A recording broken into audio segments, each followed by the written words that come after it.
Hello, beautiful souls. Thank you so much for clicking on this video. My name is Carolyn, and this channel is all about true crime, mystery, and anything abnormal. I highly recommend subscribing because this channel is definitely a vibe.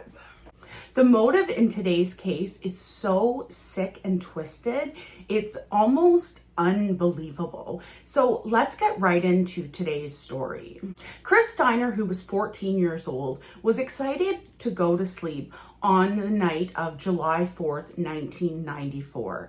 He had just had a wonderful day with his family and friends, watched the fireworks, and he was now going to bed because he was starting a new job in the morning. He was really excited about this job, so he wanted to get a good night's sleep because he knew he'd have to get up early.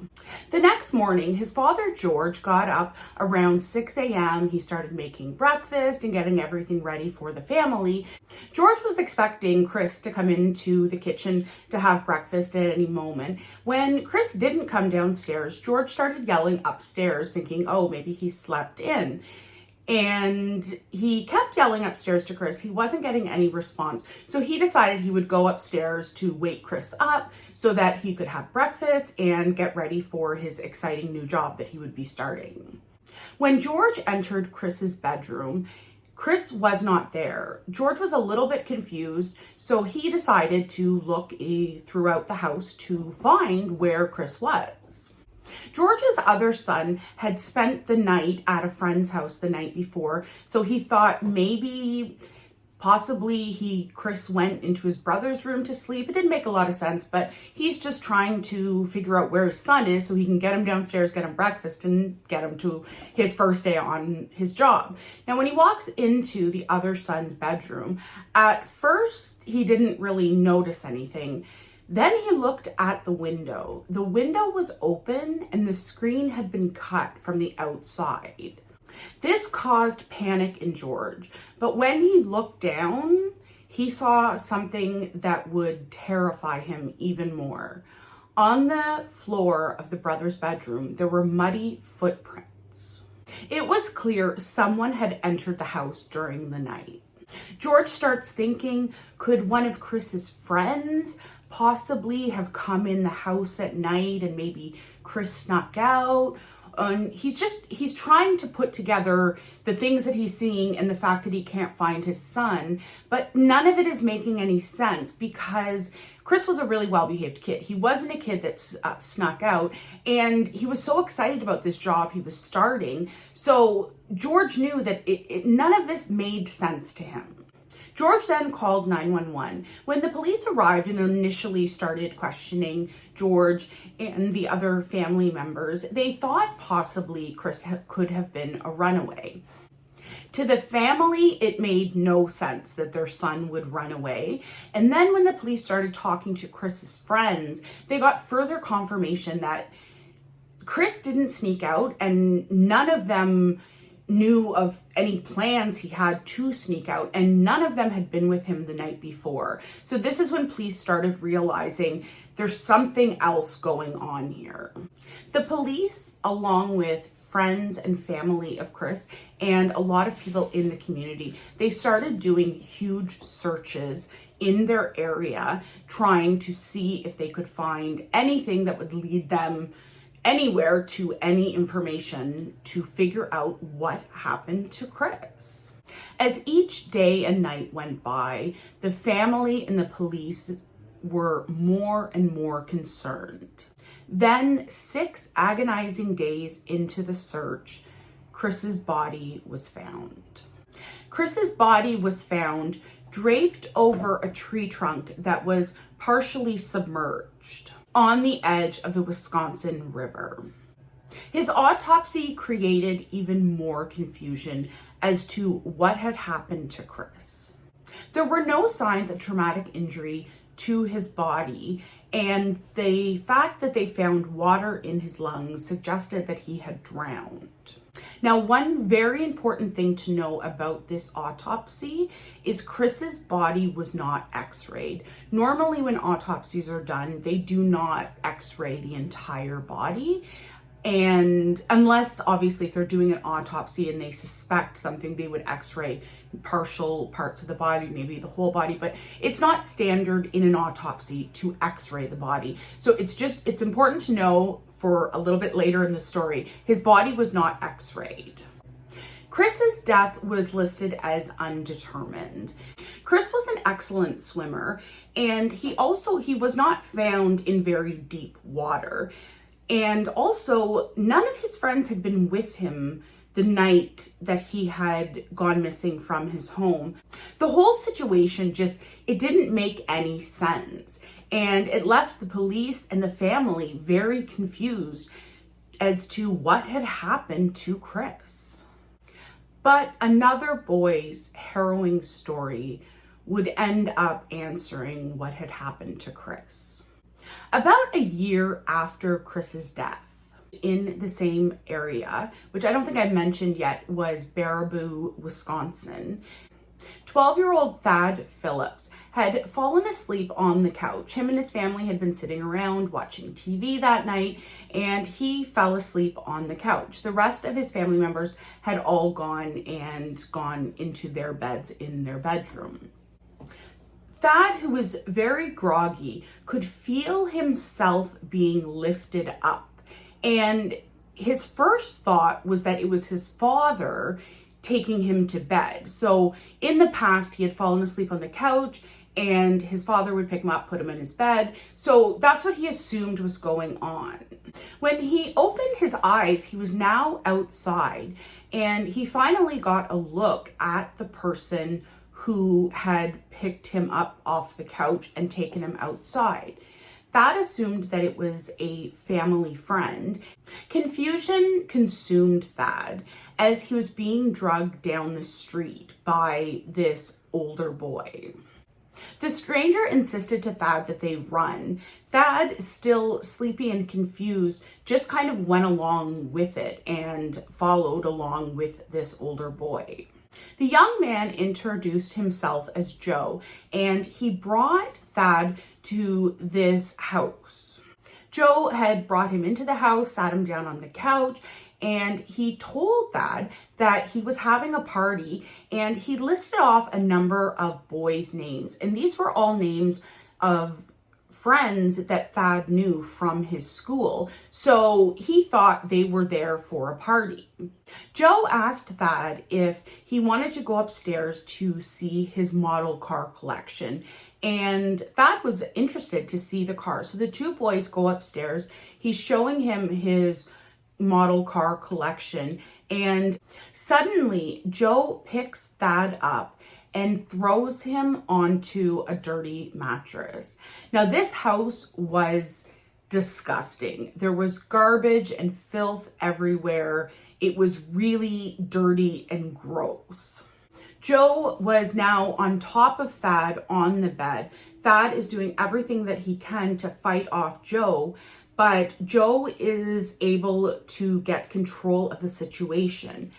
And then Joe starts twisting Thad's ankle.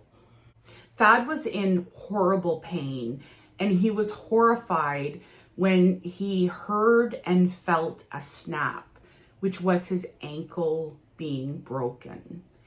And his ankle is broken so badly that his foot is twisted around, so his toes are facing backwards. Thad, fighting for his life, was able to fight off Joe, and he started trying, obviously, to run to get out of the house. But he had a broken ankle at this point. So Thad was actually he was at the top of the stairs, and Joe decided to push him down the stairs. Joe then threw him onto the couch in the living room, and he took Thad's leg and lifted his leg up over his head, and Joe was applying all of his weight onto Thad's leg, and he ended up snapping his femur bone. And if you don't know, the femur bone is the strongest bone in the body. It's the hardest bone to break.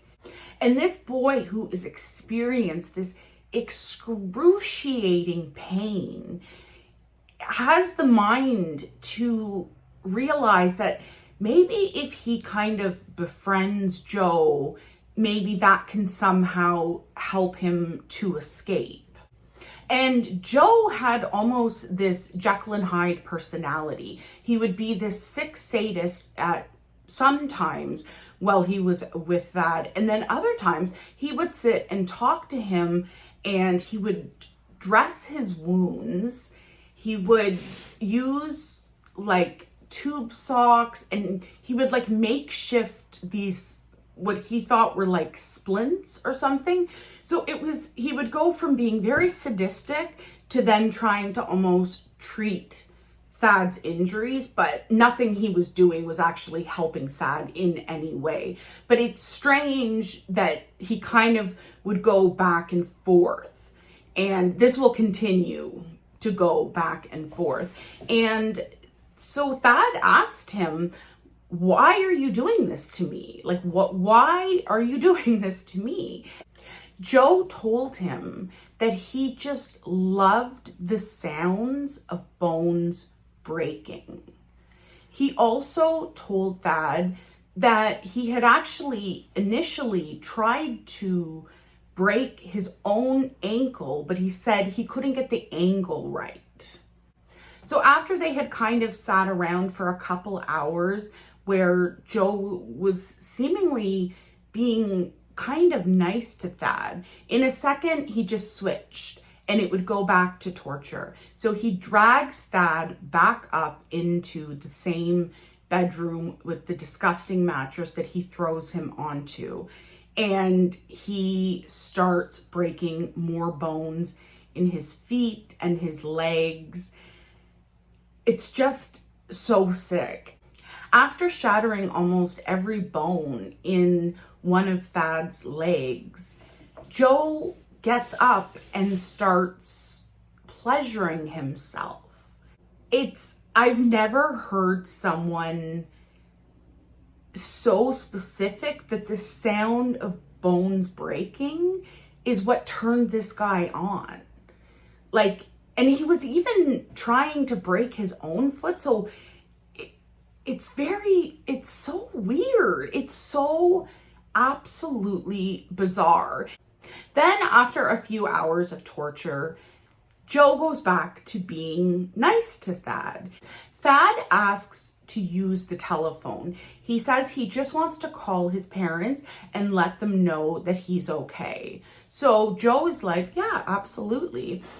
Joe brings Thad a cordless phone to use, and Thad is finally thinking like, oh my gosh, okay, this is gonna be okay. But as soon as he clicks on the phone, he realizes the phone doesn't work, and Joe was just doing this for his own amusement.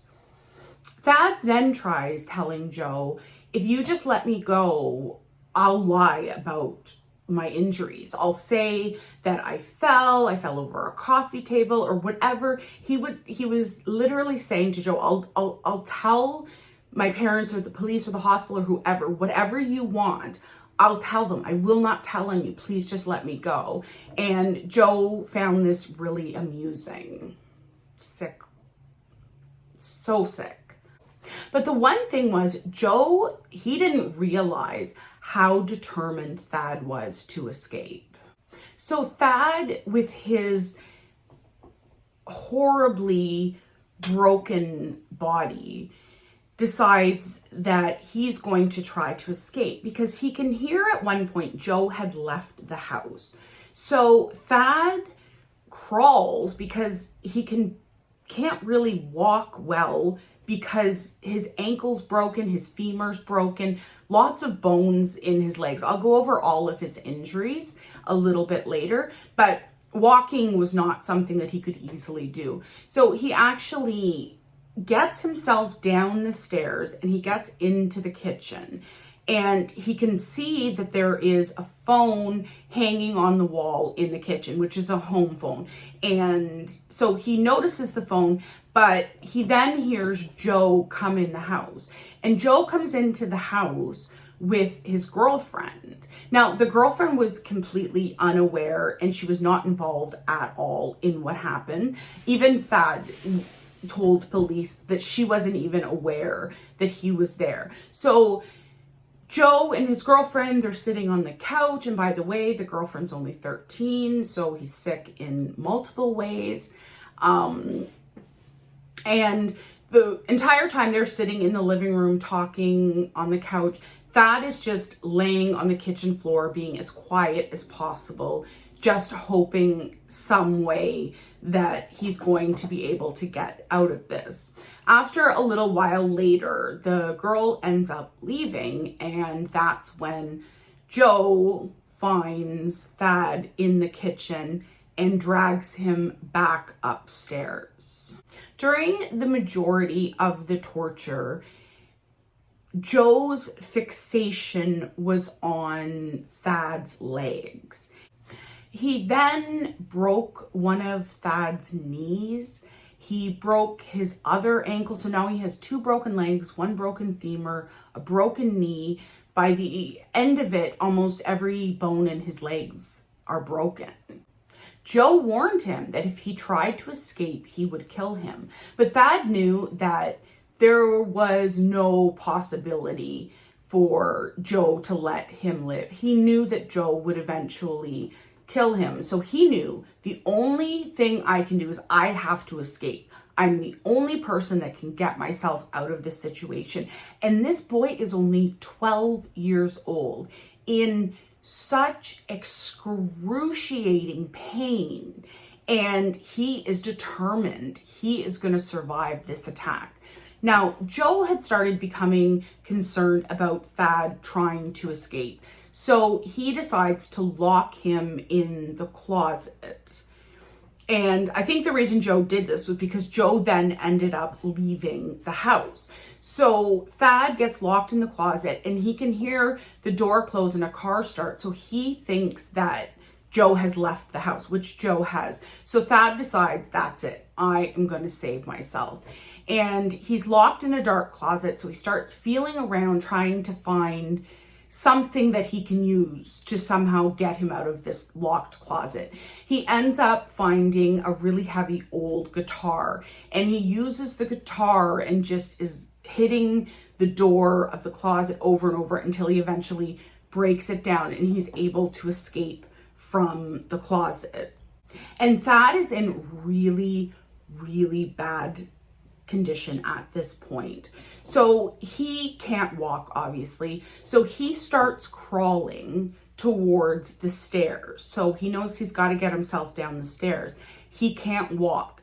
So he just throws himself down the stairs because there was no other option.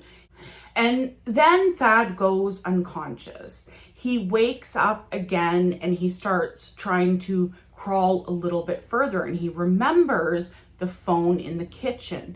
But he's trying to get to the kitchen, but he's in so much pain and he is so injured and battered and bruised and just horrific injuries that he only can crawl a little while and then he falls unconscious again. When he would wake back up, he would crawl a little more. And finally, he reaches the kitchen.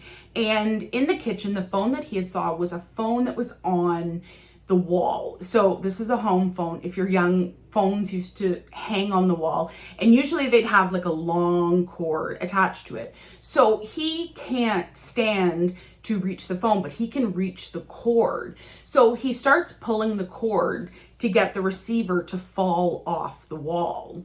And luckily, to dial the phone, it was on the receiver that fell off the phone, because the phones back then, some of them you would have the phone and you would have to put in the number and hold the receiver. Some of the phones, the receiver is where you would put the number in. So he was very lucky that the receiver he was able to dial 911 on the receiver, because he never would have been able to stand up to dial if it would have been above. So he calls 911 and he's on the phone with 911 and he gives the name Joe, and he's describing obviously what has been happening to him. And he's also describing Joe and where he thinks he is. He's describing the house and how far he thinks he is from his house. And when the police were alerted of this information, when they heard the name Joe, they thought of Joe Clark because he had a criminal record, and everything that Thad was describing to the 911 caller, it made sense to them that that sounds like where they knew Joe Clark lived. Thad did not have to wait long. The police arrived right away, came into the house, got him, took him to the hospital, and the doctors were so shocked by how many injuries he had. He's got both ankles broken, one femur, I think both of his knees were broken. He had broken ribs, and there were a lot of smaller bones in his foot and in his leg that were broken as well. But he was alive. This 12-year-old boy had just survived 43 hours of some of the most brutal torture I've ever heard of. And he was able to save himself. Like, this kid is absolutely a hero. Once the police start talking to Thad and asking him questions about what had happened, one thing that Thad told the police was that Joe had told him that he had killed a boy named Chris. And police immediately thought of Chris Steiner, the boy who a year earlier had been found partially submerged in water. Joe had also told Thad that he had done this to another boy, but police I don't know if they don't think it's true, but they could never connect him to anyone other than Chris Steiner. 17-year-old Joe Clark was arrested, and a search of his bedroom was very, very disturbing. Police discover a list, and it's broken into 3 sections. One is Get It Now, and it has a list of boys' names. One says Can Wait, and there's a list of boys' names. And then the last column said Leg Thing and had a list of boys. So police obviously figure out that these were lists of boys that Joe had planned to obviously do the leg thing, which, okay. Joe pled no contest to the attempted first-degree murder charge. He was also charged with causing great bodily harm to a child and causing mental harm to a child. He was sentenced to 100 years in prison for the assault with the possibility of parole after 60 years. And although he pled no contest, he claimed to have no memory of the entire 43 hours of torture, which, very convenient. So that was the trial for what he did to Thad. He's then going on trial for the murder of Chris Steiner. So as part of the investigation, they decided to exhume Chris's body, and this time they x-rayed his body, and they found very similar injuries to his foot, ankle, and leg that were very similar to the injuries that Thad had suffered. This provided a very solid link between the 2 abductions. Joe's mother testified that Joe had been home asleep in bed, curled up like a good little boy on the night that Chris was killed. Then some of Joe's friends testified, and they testified that Joe snuck out of the house at night all the time, that he would get in and out of the house and his mother never knew. Also, a former inmate who had been at the same juvenile facility that Joe had been at testified that Joe had told them that he had killed a boy and left his body laying over a tree stump which is exactly how Chris Steiner's body was found. On November 7th, 1997, Joe Clark was found guilty of first-degree murder. He was sentenced to life in prison plus 40 years with the possibility of parole after 60 years. So that is the story of the Baraboo Bone Crusher. That was the name that the media named him. And it seems like everything is going good for Thad.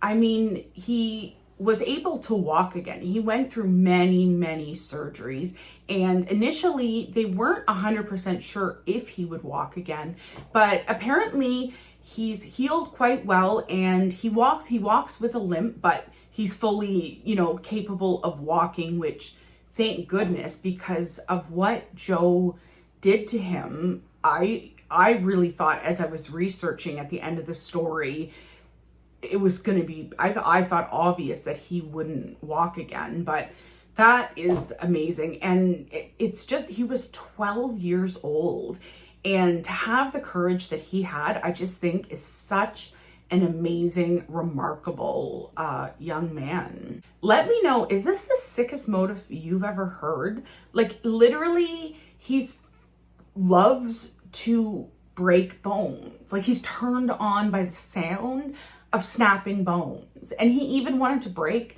his own ankle. Like, this is so sick. It just, I found the story really disturbing. So I hope you enjoyed the story. Please subscribe if you have not. Give the video a like if you enjoyed it. And if you'd like to support the channel, please stick around and watch another video. And I will see you in the next one.